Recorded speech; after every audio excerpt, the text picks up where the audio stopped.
the premise of this video just changed in the last 10 minutes in the shower. Seating with Sam, episode 9, what's going on?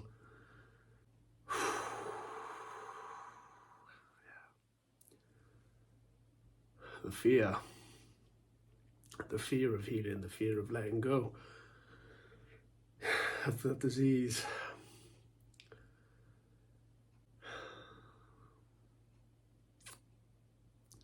It's a very real thing. So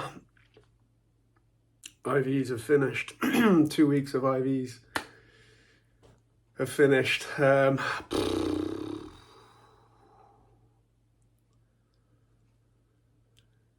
had an idea of what I wanted to talk about with this video, and I was just going to have a shower and then hit record as I've done, but things just changed in the shower, and it's still very pertinent. I'm really feeling that, like, basically I've had this pain in my knee, in my left knee, for the last few weeks, just for no reason, just this pain. And then woke up this morning, my right knee is now just like right on the bone. I've again done absolutely nothing to it, and it's just super, super sore. And then I was just feeling that and thinking about that in the shower, like, what is that? And like the knees tend to be connected to like moving forward in life, where you're going. And I've been thinking about that, and I thought it was connected to, obviously at the minute I'm in a situation with lots of different parts of my life where it's all a bit up in the air, and I'm kind of like in the in-between with like moving out with the van and just different things, this, relationships, it's all just a bit up in the air. So I'd been thinking it was all connected to that, but then, I just sort of connected to it then in the shower, and then just felt this fear, feeling scared of continuing this healing journey, to be honest, of actually bringing healing to fruition, because it feels like, it's a very real prospect now. I can feel I'm moving closer to that. And I've been aware of this for about a year now, since the last ayahuasca retreat. Come up during that, these different sort of layers of resistance that I have within me to healing, to letting go of that disease. Because for different reasons, but the big part of it, and what I was just feeling now, is just, it's going to require a complete shattering of a very large part of my identity. And there's obviously a lot of fear that comes with that. Naturally, the ego fears what it perceives to be death, because it will be the death of that particular aspect of my egoic structure. And in that last ayahuasca retreat, I was offered the reality of that breaking by the rising of this Kundalini energy that was just saying, we could do it now. You could go past it right now. And I could feel it was going to be a complete obliteration. Like, there's a whole episode for that story, and I didn't want it. I resisted it. I was like, no. And then it brought up the realization of all these different fears I have around actually letting go of that. And the big part of it being like, what then? What am I then without this disease and without this like journey to healing? And I realized after that, ultimately, like, it's not about me. Like, me healing isn't the end of the journey, that's the start of the journey, because that's when I can then take that into the world, and what wants to come of that then. That's what really it is all about. There's a whole episode for that, but so that just hit me then. Just like, because basically, so what I was going to speak about in this episode was like, so my IVs finished yesterday, had the line out. And yesterday and today I've just been feeling a bit like, I don't know, just a bit like, what now? Like, obviously the last number of years, like 4 years essentially, there's been a kind of clear sort of path that I've been on with that healing journey. Much of it centered around the sort of emotional aspect of it, and diving into the sort of ancestral emotional root of the disease.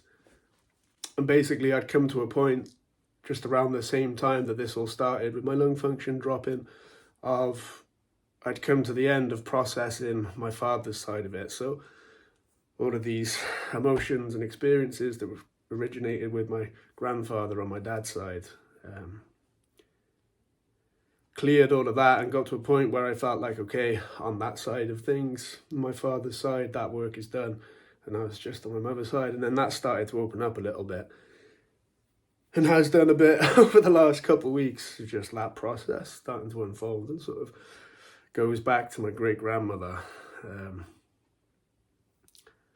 But I'd kind of been wanting to sort of just leave that, because once, like a couple of months ago when my lung function dropped that much, I was like, right, let's put a lid on all this emotional stuff, because obviously when you're bringing all that up, it's logical that you're going to like the sort of the manifestation of the disease in the body is going to sort of flare up as well.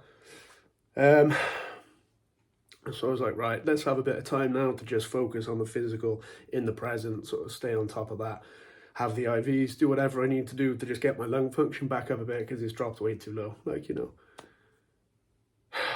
And so I've been of the mindset of just not allowing that to unfold just yet. And I was thinking earlier and yesterday about, okay, where do I want to go now? And it was just that of like, let's just keep focusing on the physical, the meds, the breath work, the, you know, obviously the mental and belief aspect of it as well. But yeah, and this tied into what I was saying last week as well, just I'm coming more, it feels like, and in all aspects of my life, it feels like lately I'm coming into a deeper, I'm being called into a deeper layer and a deeper experience of surrender. And so yeah, I was just in the shower then and having this experience of feeling all this fear and just like, rather than me dictating like how I want this process to look, like, no, I'm gonna put a lid on that for a few months. Like, do I just surrender? You know, do I just surrender and just let the body bring up what it wants to bring up when it wants to bring it up? Obviously, it kind of makes sense to just fully trust and surrender. I know this. But yeah, but then it gets even more real then, because like, I've still got 4 years of everything that's happened to catch you up to where I am with this journey within myself. But I'll give you kind of an overview on like what I believe that process to look like as it stands now, based on everything I know and have experienced and can see going forward. So I think like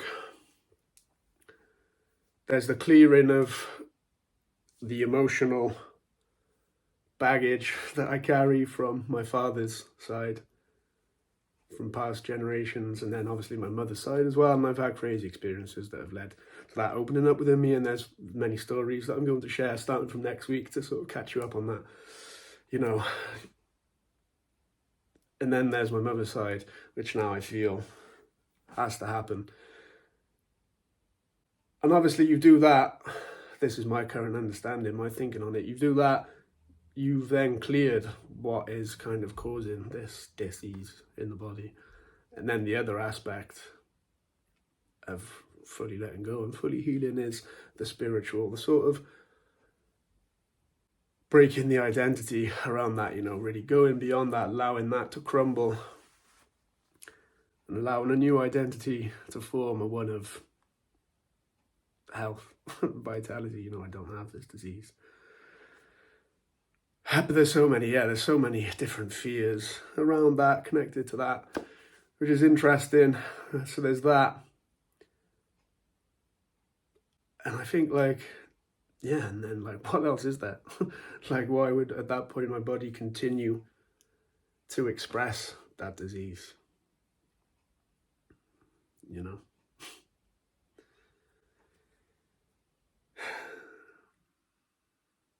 And the physical aspect of it is just maintaining physical health in the meantime, like, you know.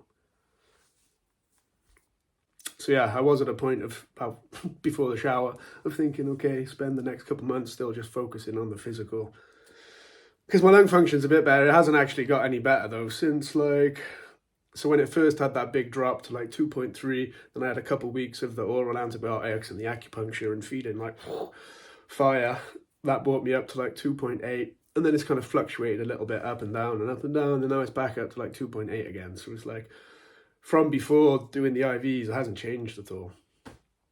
So that's kind of been just a bit like as well, like, well, you know. But I think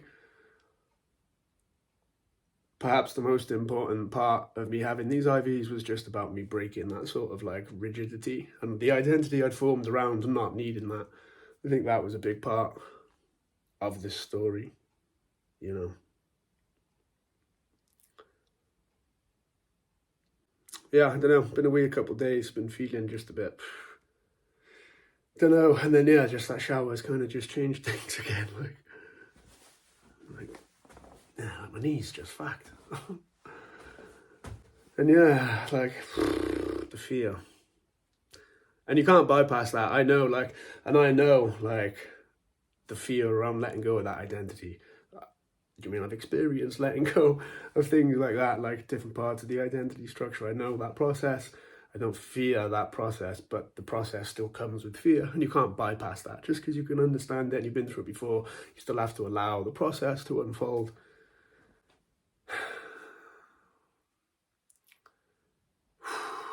So yeah, I think surrender, I think, is where this journey wants to take me, and this is what I was speaking to last week as well. I think just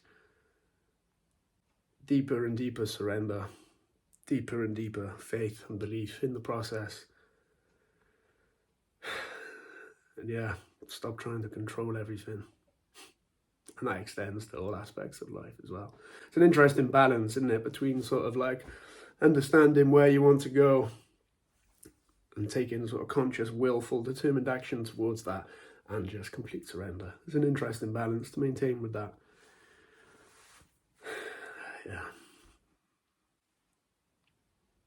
I think that's all I have to say about it.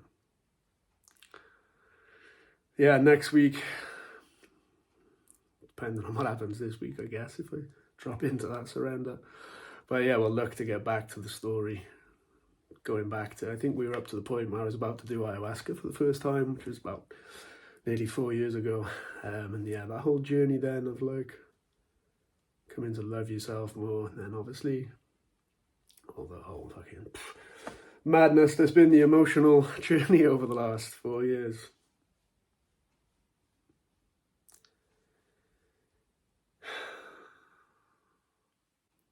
What a ride. What a ride. Hope you're having a beautiful one. Hope you're enjoying it. Hope you're moving with purpose in some direction, somewhere. Yeah. Love to you all. Have a wicked one. See you next week.